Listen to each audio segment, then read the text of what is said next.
আজকে আমাদের যে বৈঠক সেখানে যে এজেন্ডাগুলো ছিল আমরা কিন্তু আজকের এজেন্ডা যেতে পারি নাই।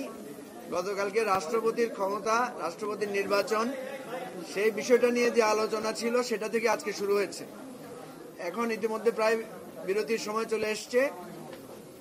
আমরা সেখানে যেটা দেখলাম মোটা দাগে যে রাষ্ট্রপতি নির্বাচনের আমাদের আগের যে পদ্ধতি, যে রাষ্ট্রপতি পার্লামেন্টের সদস্যদের ভোটে নির্বাচিত হবেন, সেখানে রাজনৈতিক দলগুলো যদি প্রার্থী দেয় তাদের ভোটে নির্বাচিত হবেন।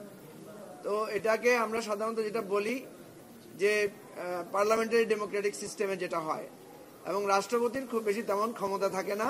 রাষ্ট্রপতি প্রধানমন্ত্রীর উপদেশ নিয়েই উনি ওনার কার্যক্রম পরিচালনা করেন। আমরা যেটা বারবার আলোচনা করেছি যে বিদ্যমান পরিস্থিতিতে আমরা দেখেছি যে রাষ্ট্রপতি একটা সিম্বলিক জায়গায় থাকেন। সকল রাজনৈতিক দলই আমরা অতীতে দেখেছি, সবাই আগ্রহ প্রকাশ করেছেন যে রাষ্ট্রপতি এবং প্রধানমন্ত্রীর ক্ষমতার ভারসাম্য দরকার এবং রাষ্ট্রপতিকে কিছুটা সম্মান, মর্যাদা এবং ক্ষমতা ভাগ করে দেওয়া দরকার। এই পরিপ্রেক্ষিতেই আলোচনাটা এসেছে যে রাষ্ট্রপতি নির্বাচনটা কিভাবে হবে, আগের পদ্ধতির পরিবর্তন হবে কিনা।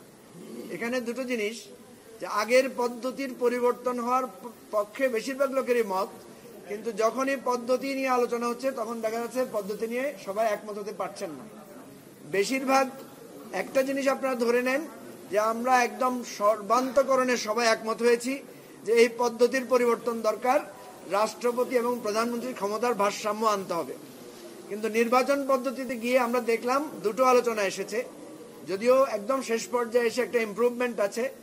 সেটা হচ্ছে উভয় কক্ষ, আমাদের নিম্ন কক্ষ এবং যদি উচ্চ কক্ষ হয় তাহলে এই দুটো মিলে হয় 400 ভোট, 400 জন সংসদ সদস্য। আর যদি 100 নারী সরাসরি নির্বাচিত হন তাহলে হয় 500। তো এখানে একটা কথায় আমরা সবাই একমত হয়েছি যে এই 500 জনের সরাসরি ভোটে, যেহেতু আর্টিকেল 70-তে আমরা একটা সংস্কার এনেছি, আর্টিকেল 70-তে বলা হচ্ছে সংসদ সদস্যগণ স্বাধীনভাবে মত দিতে পারবেন। সুতরাং সেক্ষেত্রে গোপন ব্যালটের মাধ্যমে এই 500 জনের ভোটের ভিত্তিতে রাষ্ট্রপতি নির্বাচিত হবেন। এটার ব্যাপারে কারো কোনো দ্বিমত নাই, কিন্তু যোগ করা যেটা, সেখানে আরেকটা ইলেকট্রাল কলেজ যোগ করা যায় কিনা। সেই ইলেকট্রাল কলেজের মধ্যে দুই ধরনের প্রস্তাব এসেছিল। একটা হচ্ছে একদম ইউনিয়ন পরিষদের মেম্বার পর্যন্ত, অর্থাৎ সকল প্রতিনিধিদেরকে ইলেকট্রাল কলেজে একটা করে ভোটের অংশ নেয়। এটা অনেক বড় হয় সাইজটা। আবার আমরা কিছু সংশোধনী প্রস্তাব দিয়েছি যে এত বিশদভাবে না গিয়ে সেটা জেলা পরিষদ এবং সিটি কর্পোরেশনের প্রতিনিধিদেরকে সেখানে অন্তর্ভুক্ত করা যায় কিনা। এতে হয় প্রায় 572 না 576 জন হয়, 576টা ভোটের মধ্যে হয়। তো এই জায়গাটা এসে এখন ঠেকেছে যেটা কি 576 নাকি 500 নাকি 70,000, অর্থাৎ একদম ইউনিয়ন পরিষদ পর্যায়ে। তো আশা করছি আমরা এটার একটা সমাধানে আমরা পৌঁছাতে পারবো। যদি আমরা পৌঁছাতে না পারি তাহলে আমাদের প্রস্তাব হচ্ছে 70 অনুচ্ছেদের মতো, যে আমরা একটা জায়গার ব্যাপারে সবাই একমত হব, আর ডিসেন্ডিং ভয়েস যেটা থাকবে সেটা আমরা লিখে জাতীয় সনদে আমরা অন্তর্ভুক্ত করব। অর্থাৎ আশা করা যাচ্ছে রাষ্ট্রপতি নির্বাচন পদ্ধতিতে আমরা কিছুটা কাছাকাছি যেতে পারবো। তবে রাষ্ট্রপতির ক্ষমতার ক্ষেত্রটা বাড়ানোর বিষয়টা কোনো কোনো ক্ষেত্রে আলোচনা আছে, সেটা নিয়ে আমরা আলোচনা করব। আমরা এবি পার্টির পক্ষ থেকে যেটা বলেছি যে আমরা শুধু রাষ্ট্রপতির ক্ষমতাটা দেখলে হবে না, রাষ্ট্রপতির যে সম্মানটা, মর্যাদাটা আছে সেটা কোনো অংশে কম না। কারণ আমরা দেখি যে রাষ্ট্রপতি একটা ভাষণ দেন সংসদে, তার ভাষণের উপর আলোচনা হয়। আমরা দেখি প্রধানমন্ত্রী কোনো জায়গায় কোনো নীতিগত সিদ্ধান্ত নিলে রাষ্ট্রপতির কাছে গিয়ে তিনি রিপোর্ট করেন, বা বিদেশ সফরের পর আসে তিনি সেটা বর্ণনা করেন। এর বাইরে রাষ্ট্রপতির অনেকগুলো সম্মানজনক জায়গা আছে। আমরা উদাহরণ হিসেবে বলেছি যে ফ্যামিলিতে যখন গ্র্যান্ডফাদার থাকে, দাদা থাকে, উনি কিন্তু যখন বয়স হয় ওনার ক্ষমতা কমে যায় কিন্তু সম্মান বৃদ্ধি পায়। উনি হচ্ছে সিম্বল অফ ইউনিটি, উনি হচ্ছে সিম্বল অফ প্রাইড। কোনো কোনো ক্ষেত্রে ব্যক্তিত্বের উপর নির্ভর করে তার ক্ষমতা বা তার মর্যাদাও বেড়ে থাকে। তো এই ইস্যুগুলো আমরা আলোচনা করেছি। আমরা আশাবাদী যে অন্তত রাষ্ট্রপতি নির্বাচনের পদ্ধতি নিয়ে আজকে আমরা একটা ঐকমত্যে পৌঁছাতে পারবো, এবং আশা করি আমাদের এই ঐকমত্য কমিশনের যিনি সহসভাপতি ডক্টর আলী রিয়াজ, উনি আজকে আপনাদেরকে সে বিষয়টা ব্রিফ করতে পারবেন। মঞ্জু ভাই, রাষ্ট্রপতির ক্ষমতার ভারসাম্যের জায়গায় আপনারা কি কি প্রস্তাব করছেন যে রাষ্ট্রপতির ক্ষমতা বাড়ানো কোন জায়গাটা দরকার? দেখেন, একটা জিনিস তো আছে এনসিসি গঠনের কথা আমরা যেটা বলেছি, এবং রাষ্ট্রপতির কাছে আগে যে ক্ষমতাটা ছিল যে প্রধান বিচারপতি উনি নিয়োগ করতে পারতেন, এখন রাষ্ট্রপতি কিন্তু যখন তত্ত্বাবধায়ক সরকার সময় থাকে তখন কিন্তু রাষ্ট্রপতি অটোমেটিক্যালি পাওয়ারফুল হয়ে যান।